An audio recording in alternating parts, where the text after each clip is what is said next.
Hello and welcome to Enchantment of Eternity's review for Dark Seasons 1 and 2.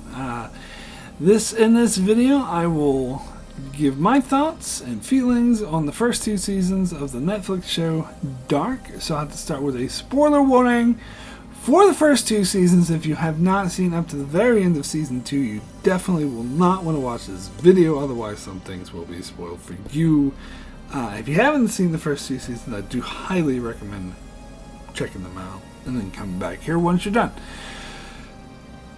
Cool, so Dark Season 3 comes out in a couple days after I release this video, some sort of recording this video and preparation for that. I have some ideas and some theories of what might happen in Season 3, but I decided not to talk about that at all, because I'm releasing this video 2 days before Season 3 comes out. Therefore, most people watching this video right now will be watching it after Season 3 has already been released, and therefore they can see just how terribly wrong my predictions were, so I decided I'm not even going to bother with that. Instead, I'm going to try to give a closer examination of Dark. Now, I do really love this show. I think it's really good. I think it definitely, because I watched it for a second time recently to prepare for this review, and of course to refresh my memory for Season 3, which is going to come out soon. And I think I did appreciate it a lot more the second time I saw it, because you pick up on new things, you have a totally different perspective now that you knew what was coming down the line. I actually really love shows like that and movies like that on a rewatch you learn more things, or you have a totally different perspective. I think that is the sign of a really well written story. So I did appreciate that. But when I first watched this show, particularly the first episode, I was a bit unsure of it, because it does come off as a bit soap opera, especially in the first two episodes before time travel is really introduced. Now, I did know they would be introducing time travel, and that's what the show is all about. So I knew to sort of stick with it. I don't know, maybe if I didn't know that, I might have given up on the show or thought, oh, this is just too soap opera and silly. But don't get me wrong, because I actually think it was a very good thing the way that the show structured it by having the first two episodes before we get into the time travel stuff, because I think the show definitely needed that. Because there's so many characters, especially they'll introduce more and more characters. In fact, I think the way that the show slowly weaved characters into the story, like the different time periods, like we start entirely with 2019, and then later we get 1986, and then later we get 1953. I think that was a very smart way to do that. And then, of course, in Season 2, we get 2053 and 1921, and it seems like we're getting a lot more in Season 3 as well. So I like the way they slowly introduce it, and then don't throw all this at you, because that would have been way too... I think the show is confusing enough as it is. So I do think it does make the best sense in the world to get you familiar with the main characters, familiar with the family, familiar with the situation when into, and I think that makes the time travel elements like so much more powerful, because, for example, to start with Michael's suicide and to focus on Jonas and how this affected him, how he had to go to a mental institution over that, how he was really depressed, that was key, because it really gives you a different perspective on that when they reveal later who Mikkel actually was, and that Jonas was actually involved in his father's suicide and stuff like that. It really flips everything on its head when they reveal that later on. So it's great that they took this time to start to focus on it.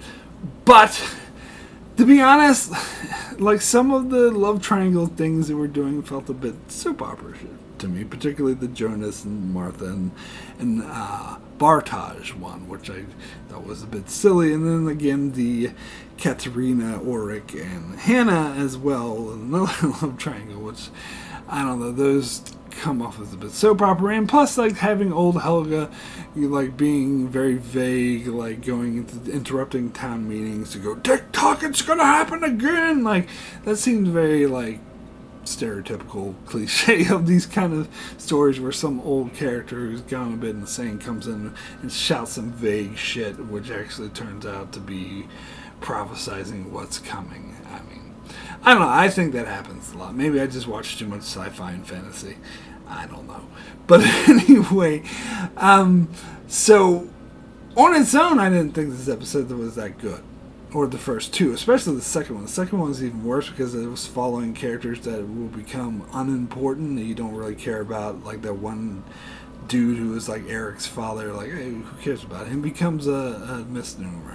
Nobody cares about him. And all the stuff that's going on in the power plant, like they're building up like that's a big deal. Now it does. The power plant, of course, does play a part in the story going forward, but it's not as big of a part as this episode makes it out to be, so that's kind of a misnomer as well.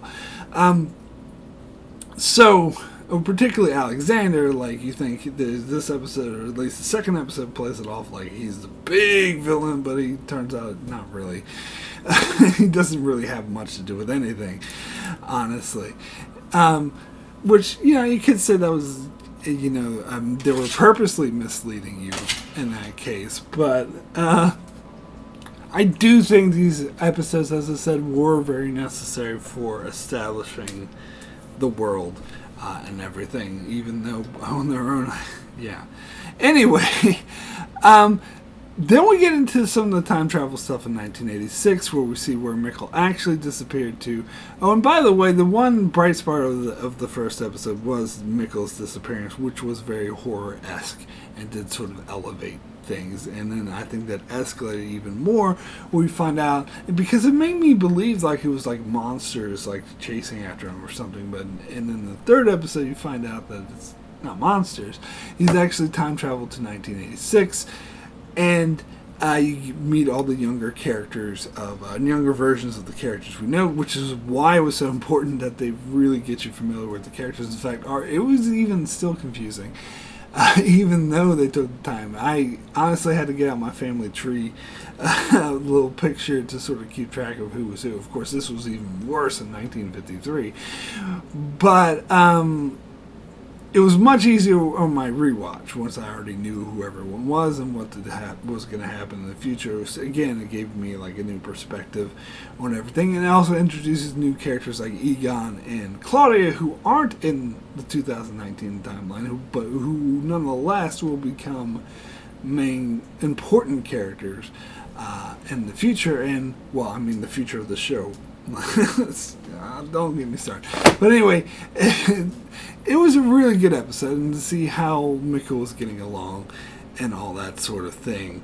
And then they slowly weave in. I like how they go back to the 2019 timeline for the next episode, and then they sort of slowly intercut between 2019 and 1986, because when I first watched the show, I thought after that episode took place entirely in 1986 that's it. We'd be done with 1986 and we'd go back to 2019 entirely, and so now we know how Mikkel got back there and whatnot, and we're done with it. But no, they keep intercutting, and this is something that I think is quite brilliant about the show. That first of all, okay, I guess I should tackle this first, but like this show, it's very hard, it's very complex and intricate to cover. But anyway, this show's about type 1 time travel, where you travel back in time and change something in the past. You can't change something in the past, basically, because whatever you did in the past had always happened, it already happened. So whatever happened. This is the kind of time travel you see in like 12 Monkeys, one of my favorite movies, and also Lost for the most part. And there was this movie called Time Crimes, which also did a good job at using this. Where most like films and television typically use type 2 time travel, where if you go back in time, you change something, you change the future, you alter the one timeline. There's also type 3 time travel, which isn't seen as much, like Star Trek 2009 did that in Avengers Endgame, where if you go back in time and you change something, you create a parallel universe, so there's two universes side by side, one where that has the changes you make, which I think Dark Season 3 very well may do, because we know there's going to be an alt world, but so that may be a Type 3 time travel situation. But again, I'm getting into theories, which I said I wasn't going to do, and I'm getting ahead of myself. So basically, yeah, so Dark is Type 1 time travel, and I think it does an absolutely amazing job of Type 1 time travel, because it has throughout the rest of the show, it has the three storylines going, 2019, 1986, 1953, and of course in season 2 they go up by year because years pass, but you know what I mean. And so they have these timelines going, and they still manage to make it interesting, even though they literally cannot alter anything. Whatever happened. So you should know everything that happened. And yet they still keep the older timelines like 86 and 53 interesting, even though basically everything in that already happened. I suppose it's not that much different than having flashbacks, because those can't be altered either, but I still think that they did such a great job, particularly having the older, younger versions of the characters going at the same time. Of course, this will become a lot more complicated in season 2 when some of these younger and older versions start interacting with each other. But I'm getting a bit ahead of myself. Anyway, some other storylines in the 2019 that would dive a bit more into that I didn't really care about was the whole Magnus and Francesca romance. I really, really didn't care about that. I didn't care about Peter and Charlotte with their marriage troubles, although there was a nugget of storyline of that was interesting to me, was that you knew that Peter was lying about the night Mikkel disappeared, and that he was knowing more than he was letting on. Now Charlotte thought he was connected to the murder or the disappearances of the boys, and I never believed that. Of course, you pretty much knew that wasn't the case with Mikkel, but I knew he had nothing to do with any of the other ones, that it was just... But I just knew that he was knew more than what he was letting on, which in fact did turn out to be the case. And then you have, of course, the introduction of the stranger, the mysterious man who visited the hotel, and as soon as I saw him, I knew he was from the future. But at first, especially when he had those articles that said, "Oh, where's Mikkel?" but he scratched it out to say, "When is Mikkel?" After it was revealed Mikkel's in 1986, I was like, "Oh, this guy's Mikkel. That's who he is. He's like an older version of Mikkel who, he went away and he's come back into town after being out of town after all these years." But no, that turned out not to be the case. That he's in fact an older version of Jonas, and Mikkel was in fact Jonas's father, who we saw commit suicide in the very first episode. And I thought that was an amazing reveal. That was much better than my theory about it being Mikkel. And that's kind of when I knew that this show was going to be something a lot bigger than what I thought. And then we got the whole Hannah thing, Hannah and Ulrich, how she was obsessed over Ulrich. Now, I will say it made sense to me in 1986 that young Hannah would, when she accused Yorick of raping Katerina when it was totally consensual. I could buy that a teenager would be vindictive and do some stupid shit like that. I think I just buy it a bit less that she's still as vindictive and obsessed with Yorick 33 years later. I don't know, it seems kind of demeaning to me to imply a woman would be so obsessed over a man after 33 years. But what I could kind of buy, though, is that, and this is something I wish that the show would have went into more detail in, because I could have bought that she did move on from Yorick and she married Michael. They had a loving relationship for many years, but then their marriage started to run a bit dry, and Michael was starting to get weird the closer he got to the actual timeline where Mikkel was. And so the marriage started to fall apart, and then he committed suicide, and that's when her interest in Yorick started sparking up again. Of course, we know from season 2 she had an affair with Yorick, started her affair with Yorick before he committed suicide, but still, it was when their marriage had already started falling apart. And so I think that I would like to think that the marriage was strong at one stage, and that she wasn't obsessing over Yorick the whole time, that she forgot about him. It was just when her marriage started to deteriorate, that's when her interest in Yorick started to rekindle, particularly when she saw how successful Yorick was and how happy he was in his marriage, and that she was jealous of that and she wanted that for herself. That makes more sense to me. But then there's a line in season 2 where Jonas, I think it was Stranger Jonas, asks Hannah if she ever really loved his father, and she doesn't give a direct answer. And that bothers me. I wish that she would have given a direct answer, because I think, to me, it makes a lot more sense and I wish they went into more detail on Hannah's relationship with Michael and what their marriage was like and what their relationship was like, and maybe they were really happy at one point, and the show never really went into that. And they still could in season 3, but I somehow doubt it. So, and then of course, Yorick has to tell Hannah to fuck off, and then Hannah's trying to manipulate Katerina, says, oh, he was going to leave you, he loved him. Like, this is more soap opera stuff that doesn't bother me, like, too much, but it's kind of silly. But I like when Jonas travels back to 1986. I thought that was really cool. I actually wish he did a bit more.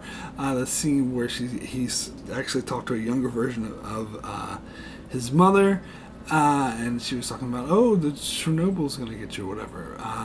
But at least she didn't try to hit on him like Back to the Future.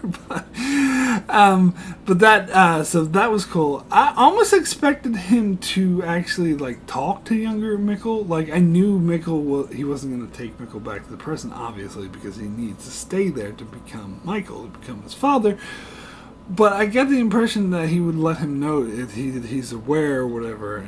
But I guess that wouldn't really work, because if they talked, Mikkel would probably ask him to take him back to his rightful time. It's like, well, how'd you get here? Can you take me back? So I kind of understand why they didn't, but I always expected them to. So then we get the 1953 timeline introduced, like towards the end of the season, and I agree with them taking so long to introduce it, because we have to get into I like them focusing on the two timelines to start with. One to start with, and then introducing another one, and then later introducing the third. But my only qualm with that would be, I think this is the least developed of the three major timelines. I think I got a much firmer grip of who all the characters are and the situations are in 1986 and 2019. When they went to 1953, that's when I really had to pull out my family tree, because they draw out all these character names which I didn't recognize. Like, it sounded familiar, but I didn't know like who the hell Tronte was. So like, who's Tronte? Like, and I had to look it up. And I was like, oh, that's Yorick's father. Okay, and they'd have like I knew who Helga was, but then I didn't really get, I don't know. Looking at the family tree just made everything so much clearer. And I did like that Yorick, because again, Dark is strictly a Type 1 time travel show, and I think it helped that I knew that beforehand. Like, I knew that coming into the show. I think if I didn't know that, I might have actually thought that Yorick could change the past. And maybe it actually hindered my enjoyment of the episode a little bit, to be honest, because then I knew that what Yorick was going to try to do by killing young Helga was doomed for failure. I knew that he wouldn't be able to accomplish it, because this is Type 1 time travel. You can't change the future. So him trying to do so would just result in creating the future that he was trying to avoid, which is kind of a trope I'm a bit sick of. Particularly Lost kind of overdid this one a bit, particularly when Saeed tried to shoot young Ben. Like, you knew it wasn't going to happen. You knew he was just going to end up creating the future he was trying to avoid. So it is kind of a cliche, but I mean, it doesn't really bother me that much. I still think it's interesting, and I still thought it's pretty true to the title of the show, Dark, that Egon manages like throwing Yorick in jail for fucking 33 years, and they like torture him to try to find out where the children are, because he's insistent he didn't kill the kids. He's like, I tried to save them, but he just sounds crazy, of course. So it is really messed up. In a very interesting way. And then they introduce the character of Agnes, who is Yorick's grandmother, but I don't think they ever mentioned her before showing 1953. I could be wrong. I don't know, but she will actually become a pretty important character moving forward, which is pretty interesting in on itself. And then the whole thing with H.G. Thomas, which I don't know. I thought that's probably one of my least favorite aspects of the show. Like I get it. I mean, not enough to sit here and explain it to you, but I understand. Like the whole thing with him creating the time machine and it being a bootstrap paradox thingy, because someone gave him the diagram of the time machine. They gave him a manuscript for the book and whatnot, and that's how he created it. But I don't know. It wasn't a really interesting concept to me, though, that Yorick left his smartphone behind at his store in 1953, and so he had access to this futuristic technology, and that he incorporated that into the time machine. Like that was kind of cool. And it's revealed later, I think in season 2, that the phone doesn't have to get a signal; it just needs to search for a signal in order to operate the time machine, which makes sense because in 1953 they would not be able to get a signal. It would just be searching for one. So I like little touches like that. That is pretty cool.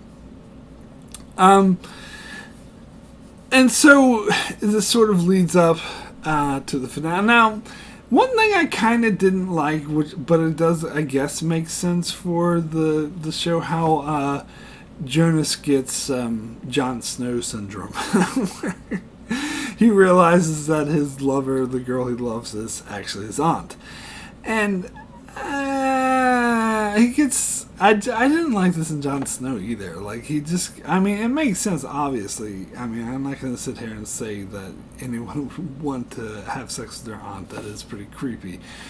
So I guess it could buy that but this is not a normal situation. It involves time travel. It's a lot weirder than that. So I don't know. Even though it does make sense from a straight perspective that would kind of weird him out, but it's, I don't know. I just wish he would get over it. I just find it a bit annoying. It's like, ooh, I'm not getting, how he kind of throws her off and brushes her off, whatever, and the whole love triangle between Bartos sparks up again, whatever. And then, of course, I guess I should talk about Noah, who's always this dark, character. We see him killing the other kids that died. Apparently, he's trying to create this time machine so that people can travel outside of the 33-year ratio, or whatever you want to call it. And so he's experimenting, and then that's why the kids were killed. So he's definitely seen as a really creepy guy. But that scene with young Elizabeth, that was actually really interesting, because of course they play it off as if he's going to kill her, and I totally expected him to kill her, but he doesn't. And then you kind of find out why in season 2 is because she'll grow up to be his lover when he was younger.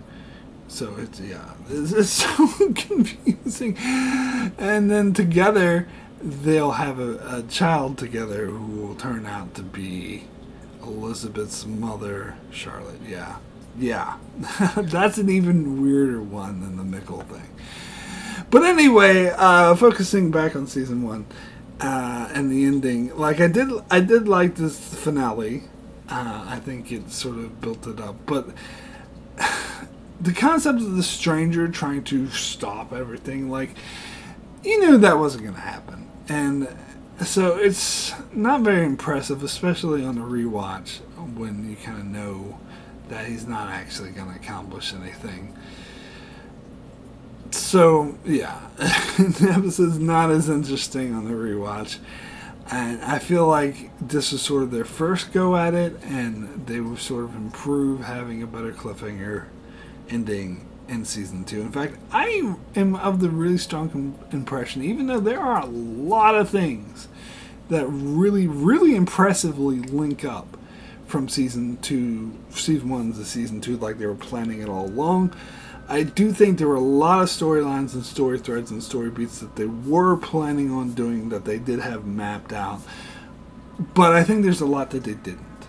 Like, getting into season 2, was when the very first mention we get of Adam is not until season 2. So I'm very strongly of the opinion that they didn't think up of this character of Adam until they started working on season 2. Like, that wasn't even considered for season 1.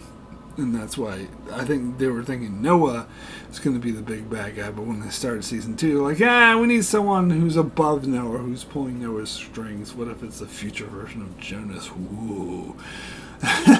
and so when we get into season 2, that's when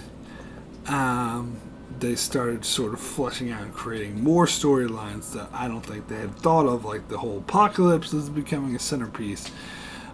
And that concept isn't introduced until season 2 either, so I don't think they had thought that up. I don't think they've really thought through where they were taking the story until they started working on season 2. But anyway, so Jonas goes into the future, and I don't know, I think this is probably one of my least favorite aspects of the whole show. I think it's the most underdeveloped because I remember being really bored with it when I first watched it. And when I rewatched it, I tried to pay more attention and give it more of a shot. And I'm just of the conclusion that it's not written very well, to be honest. I think they kind of didn't really know what they were doing with this future timeline, other than the fact they wanted to establish that Elizabeth was there. And the whole thing about there being a forbidden zone where they kill people that try to go in. It's actually the power plant that they can use to travel in time. And then they introduce this one character who we saw punch Jonas at the end of season 1, saying "Welcome to the future," which I don't know. Whenever I watch that scene or hear about that scene, I always think about Futurama, where he wakes up from hibernation. They say, "Welcome to the world of tomorrow," and then he's saying that to everyone. That's what I always think of. It was a bit goofy for me, but anyway, this future timeline, like, they don't really do anything. Like, they say, "Oh, you're forbidden," and nothing really happens, and then Jonas finds the way to travel back in time, and there you go. I don't know, it seemed kind of a waste to me. So I hope maybe they'll do a lot more with it in season 3, at least I'm hoping. It is the one interesting aspect I found, though, was that Elizabeth went to, because he violated the Forbidden Zone, so really she should have executed him, but she didn't, and he was even like, "Why didn't you kill me?" And of course, it's because she knew he would grow up to be Adam, so of course she couldn't kill him. There's that. But anyway, season 2, I actually think, even though I think that was kind of, the future storyline was kind of boring, I think some of these 1921 storyline was kind of boring. So it was basically Jonas's storyline I thought was boring, if I'm being honest. With the exception of the time he traveled to when his father committed suicide. That was a great episode. But like him going to the future and him going to 1921, I was like, yeah, this is kind of boring. Now, the 1921 storyline is also hugely important because apparently that's where the future versions of themselves are, and that's where Noah's from, and that's where the Sigmundus, whatever you call it, is really based, which is a really interesting concept that they would plant themselves and base themselves in the early 20th century. And you see a really young version of Agnes But I think that's the only recognizable character we got in that timeline, other than and Noah, of course, obviously, but other than the older versions of people who traveled back there from the future. So season 2 begins with one scene from 1921 that showed Noah and this older dude sort of digging this hole, and they're creating the caves, I guess, the time travel passage, and they're talking. This is when the first time they ever mentioned Adam in the show, and Noah's talking about Adam, and he's saying how Adam told you to kill him, that guy, and that guy's like, oh, it's ironic, you're going to be the one to kill me.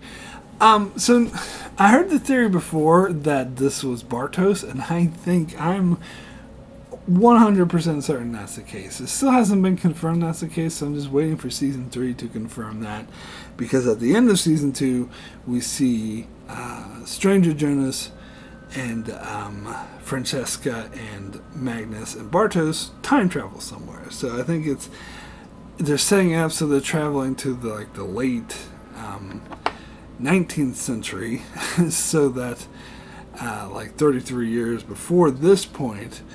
And that's why Adam is older than, because we see older versions of Magnus and Francesca, but Adam is older than them. That's because it was future Jonas who was with them, so who was 33 years older than them. So that's why he seems to be of an older generation than they are. So the question is, where is Bartos?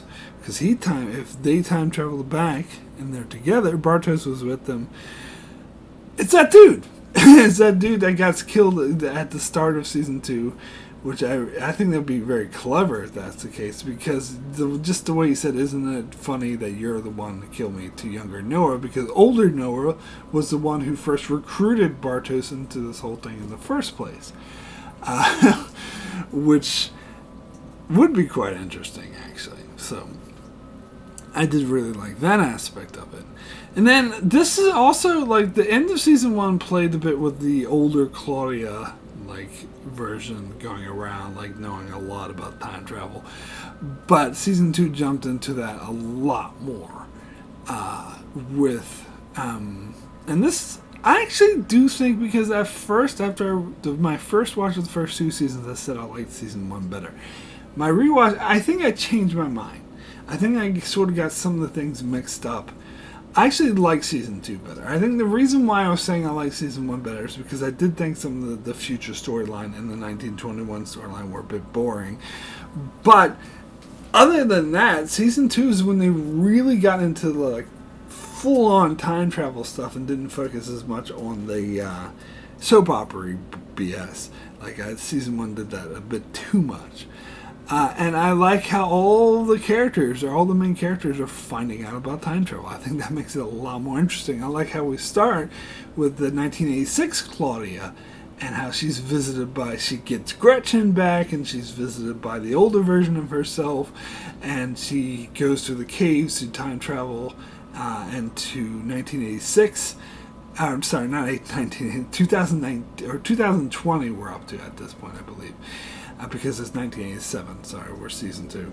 But anyway, from 1987 to 2020, and she goes to that scene where she goes to the library and asks for records, and they're it's all digital now. She has the internet. She has no idea how to use these iPads. That's actually cool. I don't think we got enough of that in fiction. We got a lot of people from the future going back in time, but we didn't get that much of people from the 80s coming back, going into the present day, to be what the hell is an iPad? And of course she found out the exact date of when her father died. Now, this again turned into, I said the whole cliche of, trying to change the past but making it happen. They did it again, and this time was almost even worse, because, you already done this once. And I'm talking about Claudia trying to stop her father's death from happening, instead she actually ends up being the one who kills him or causes his death.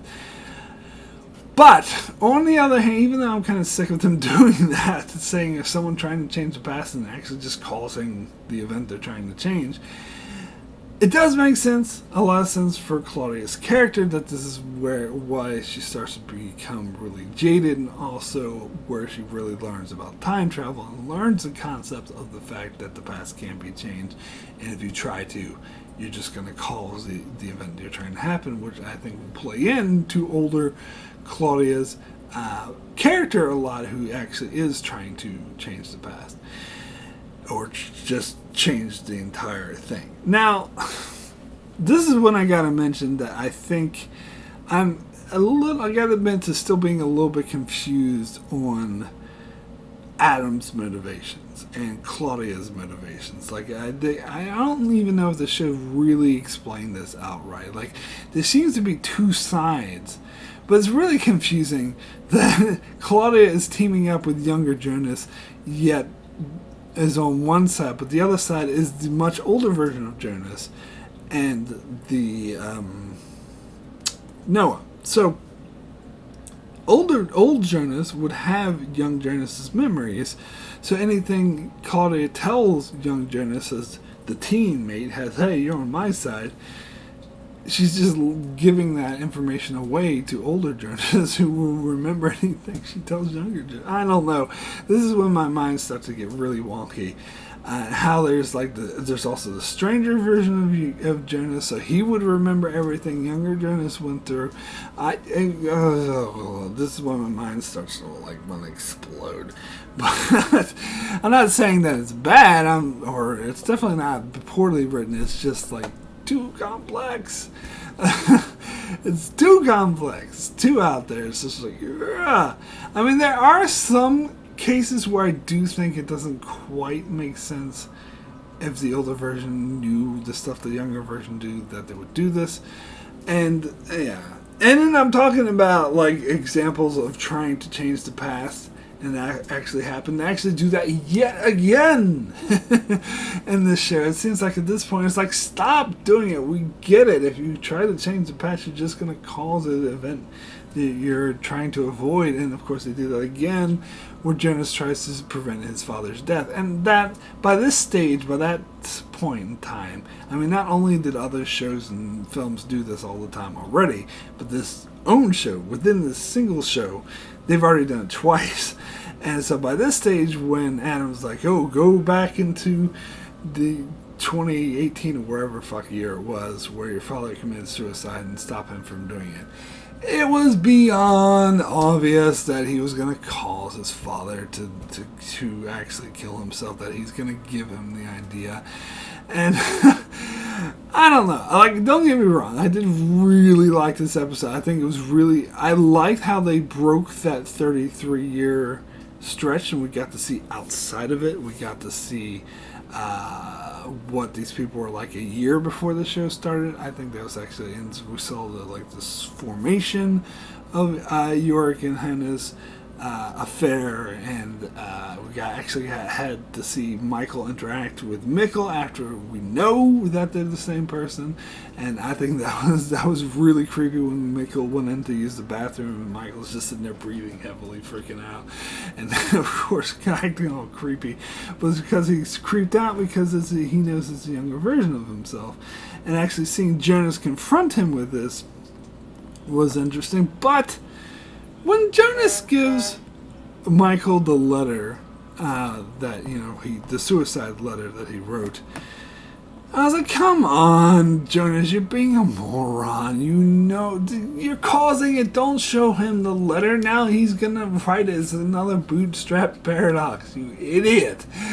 So that, I mean, this is a case where I think that he should have been smarter than that. I think this is maybe a bit slightly contrived writing because they want to push this in the right direction. But then, alright, so then something happens which I don't think I actually caught the first time I watched this show, is that older Claudia appears and takes Jonas away. I mean, I caught that, and I caught that she guides him to be the one to actually guide Mikkel into the caves and take him to 1986, so that, Jonas does this so that he can be born. Which again is another kind of paradox in itself, but not gonna get into that. But what I didn't get until this rewatch that I missed the first time is that Claudia sort of tutors him for like a year off screen. I didn't really catch that. I thought when he appeared back in the 2020 timeline, I thought that he had time traveled there. But I think they're trying to say that he was actually off with Claudia. Maybe he was time traveling, maybe he was elsewhere, but basically they're trying to say he was off with her for like a year, studying the ways of the Jedi, of the time travel Jedi, or whatever. Which again, I don't really get how he's teaming up with Claudia to fight an older version of himself when his older version would remember everything that he did. I don't know. Not going to get into all that. But yeah, and then we learned that Agnes is actually involved in all the time travel stuff, and then the stuff with older Claudia getting killed, or she Obi-Wan Kenobi'd herself, to stick to the Star Wars metaphor, was obvious, like that she knew she was going to die and she didn't care, and I think she actually wanted that to happen because by doing so, Noah gets the missing pages, and the missing pages for somehow inform Noah that Adam was using him, so he goes to confront Adam, and he's killed by his own sister, who seemed like, Agnes betrayed Claudia, but they kind of hinted that she didn't really betray Claudia, that Claudia told her to do this because, again, she Obi-Wan Kenobi'd herself. So she wasn't really working with Adam. She is on Team Claudia, yet now she kills Noah because she's working on Team Adam, but she's just pretending to be on Team Adam? Is she like I don't know. My head's going to explode. This is the one, as much as I love the show, as much as I love season 2, it gets so damn complicated, but it's not necessarily a bad thing. I love the stuff we got in 1987. I almost said 6, but I gotta remember it's 7, with Egon and finding out about time travel. I thought that was great. I already touched on how Claudia killed him when she was trying to avoid his death, but I like how that tied into Yorick's storyline, how we find out he was rotting in a mental institution for 33 years, so we know that he never got out of it, and let's see the time where he met Mikkel, but they were unsuccessful, of course, in going back, because, of course, they had to be, because Mikkel needs to stay in the 1980s, but although it seems like he knows that his father is trying to take him to the caves, he should figure out that that's where he needs to go, but I don't know, for whatever reason, he never does. Whatever. And it was interesting that they chose that time for Bartos and Magnus and Francesca, and I believe Elizabeth was there too, to travel back to 87. And that's when Yorick happened to drive by them and be like, "Those are my kids!" And of course they just think he's crazy and ignored him. Yeah, and there's something, really dark about that. But from memory, I thought that they did more than just stand there at the bus stop and say, "Oh, there's a sign for a concert in 1987, so there we go, we're in the 80s, that proves it. Okay, let's go back." I thought they did more than that. I think, to me, it would have been more interesting if they did more than that, but I guess it wouldn't have added anything to the story, I guess. Season 2 also had the storyline, which I actually thought was quite boring. I hope season 3 makes it more relevant by playing off it more. I'm talking about the storyline of that detective, I can't remember his name, who comes in and he's trying to take over the investigation, which of course we know where the missing kids are, so it's not very interesting to see him trying to figure out where he knows nothing about it. But really he wants to investigate Alexander, who stole his brother's identity. I was going to say killed his brother, but we don't know that. We don't know the backstory. So I hope they do explore that and maybe even find a way to tie that into the larger story. Otherwise, its story is just a sidebar and a complete waste of time, and I don't care about it. But anyway, he has this vendetta. I mean, the point of the vendetta is for him to dig up the barrels at the end of the season, which causes the apocalypse. So that is a point. But if that's the only point, I'm still going to think it's kind of a waste of time sidebar. And there's Waller, of course, who has his eye patch, and he was about to say, "Oh, how'd you get your eye patch?" Well, back last summer, boom, they almost hit someone. Stop. We don't find out why he gets the eye patch. It's kind of a silly thing. Anyway, I did find it really interesting when Hannah and freaking Katerina and all of them started learning about time travel. As I said, like, that made it a lot more interesting to me when all the characters knew. I like how Katerina's reaction, how she was like, "You're full of shit, I don't believe you," at first, but then she saw the picture of Mikkel in 1987. She's like, "Holy fuck, you're right," and she freaked out. Like, to me, that is a believable amount of disbelief that actually doesn't cross the line into getting a bit boring and over the top. I bought it. And Hannah bought it a lot easier, and again, I don't have any problem with that because that works for the story, because we don't need all this spend a lot of time trying to convince her as well.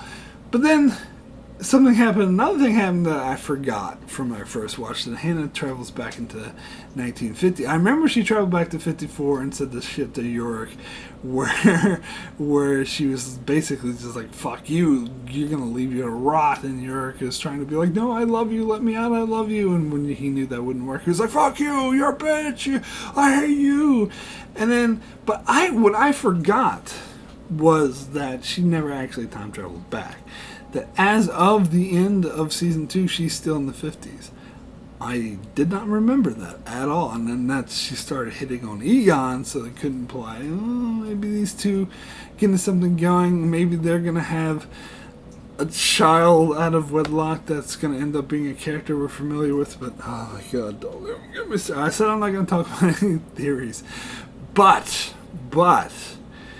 I noticed that this nifty little family tree I'm looking at, like, most of these, the oldest generation that has, like, the people from the 50s in the 1920 timeline, like Daniel Conwald and Egon Tiderman and his wife Doris and the H.G. Townhouse and Greta Doppler and all those people, like, it doesn't have a link going up to who their parents were. Like, all the younger generations has a link going up to who their parents was.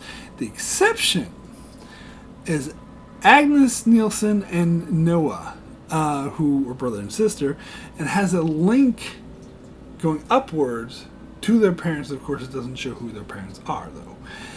And it doesn't for any of the other characters in this timeline. So, that makes me think that who their parents are will be very important to the show. And again, I said I wouldn't theorize, but to me, the most obvious choice would be Francesca and Magnus, because we see their older selves in the 20s, and we know they time traveled sometimes before, so that could they created the whole Nielsen timeline would be, so then Magnus would become his own great-great-grandfather, or whatever, how many ever greats you put in there. It's weird. But of course, that's not as weird as Elizabeth being her, her mother being her daughter as well. So I could definitely see that happening. Yeah. So, anyway. So season 2 ends with the apocalypse, which I thought was great. I thought the whole sequence was amazing. Now, I really, really hope that Charlotte isn't dead. We saw Charlotte touching her daughter Elizabeth in the future through the vortex, and at the end of season 1, when Helga and Jonas did that, they touched each other. They both ended up time traveling to the future. So I wonder if the same thing will happen there. I personally think it would be more interesting if Charlotte traveled to the future and she ended up with her daughter Elizabeth. But yeah. So what am I forgetting? Is there anything I'm forgetting to talk about? Oh yes, alternate Martha appears, as if this show is not confusing enough. No, I don't have. Yeah, this again, I have mixed feelings about this. Because on one hand, I think it opens up possibilities for Type 3 time travel. It opens up all these sorts of possibilities, alternate timeline or whatever. But on the other hand, as I said, like, really, do we really need to complicate the show more? And it seems like season 3 is going to really delve into this. You already saw in the trailers and whatnot of this alt timeline, which, I don't know, to me it seems kind of like a sidebar. I hope it doesn't end up being like a Flash Sideways of Lost. I have more faith in this show than to pull Lost. So let's hope my faith is not misplaced, because I had misplaced faith in not only in Lost and Game of Thrones and Mr. Robot as well. So let's hope my faith is not misplaced this time, and that they do stick a landing and it's not a complete sidebar that really has that just.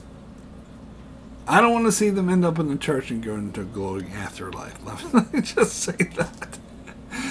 I mean, they're going to be in the church, but as long as they don't all get together and like, oh, this is just in the afterlife, and yeah, no. I know Dark's not going to do that. I'm just joking, but I do hope that this whole alternate world thing isn't a sidebar. I hope it just isn't like just that's my main issue with the whole Flash Sideways and Lost. Is that had nothing to do with anything. It was a complete waste of time. This, I hope, actually feeds into the bigger story, and based off the show so far, I have every right to believe that it will. That will be interesting, that will be important, that will tie together to the main themes and hopefully help explain this more rather than make it more confusing. But we'll see. We'll see. Anyway, I guess I usually give ratings. So I'll give my rating for Dark Season 1. I'm going to give it an 8 out of 10, which is different than what I did before. I gave it a 9.